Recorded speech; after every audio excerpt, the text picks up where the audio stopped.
एक दिन एक लोमड़ी ने एक कौवा को देखा जो एक पेड़ की शाखा पर बैठा हुआ था और उसके मुंह में पनीर का टुकड़ा था। लोमड़ी ने कौवा से कहा कि उसकी आवाज बहुत सुंदर है और उसने उसके गाने की तारीफ करनी शुरू कर दी। कौवा अपनी गलती को समझ गया और उसे एहसास हुआ कि लोमड़ी की बातों में फंसना उसके लिए भारी पड़ा। इसलिए हमें सीखने की जरूरत है कि किसी की मीठी बातों में न आना चाहिए, क्योंकि सभी लोग सच्चे नहीं होते। अब कौवा समझ गया है कि अगली बार वह लोमड़ी को उसकी चालाकी में नहीं फंसेगा और अपनी बुद्धिमानी से उसका सामना करेगा। कौवा ने अपने अन्य साथियों को इकट्ठा किया और बताया कि किस तरह से उसे लोमड़ी की चालाकी से बचना चाहिए। सभी पक्षियों ने मिलकर एक योजना बनाई कि वे अगली बार मिलते ही लोमड़ी को उसकी चालाकी का जवाब देंगे। कौवा अपने दोस्तों के साथ उड़ान भरता है, लोमड़ी के पास पहुंचने के लिए तैयार होते हुए उसका सामना करने का मजबूत इरादा रखता है।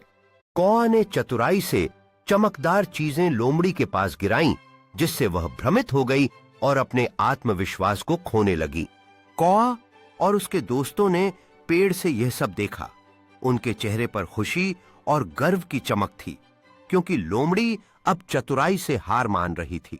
कौवा और उसके दोस्तों ने अपनी सफलता का जश्न मनाया, जबकि लोमड़ी अकेली बैठी थी, सोच रही थी कि उसने इतनी चालाकी से हार कैसे मानी।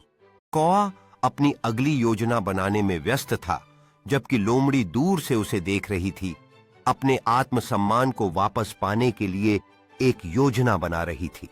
कौवा चतुराई से चमकदार चीजें इकट्ठा कर रहा था, जबकि लोमड़ी चुपचाप उसके करीब आ रही थी, यह सोचते हुए कि वह कौवे को चौंका देगी।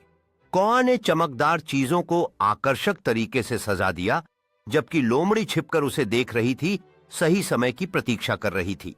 कौवा अपनी चमकदार वस्तुओं के प्रति मोहित हो गया था, जब अचानक लोमड़ी ने उसे देखकर छलांग लगा दी। कौवा घबरा गया और उड़ने की कोशिश करने लगा, जबकि लोमड़ी ने एक चमकदार वस्तु चुरा ली और अपनी चतुराई का जश्न मनाया। कौवा ऊंची शाख पर बैठकर अपनी चमकदार वस्तुओं की भूख पर पचता रहा था, जबकि लोमड़ी अपने पुरस्कार के साथ खुश होकर चली गई। कौवा अब सजग होकर अपने आसपास की स्थिति पर नजर रख रहा था, जबकि लोमड़ी उसके अगले चालाकी के बारे में सोच रही।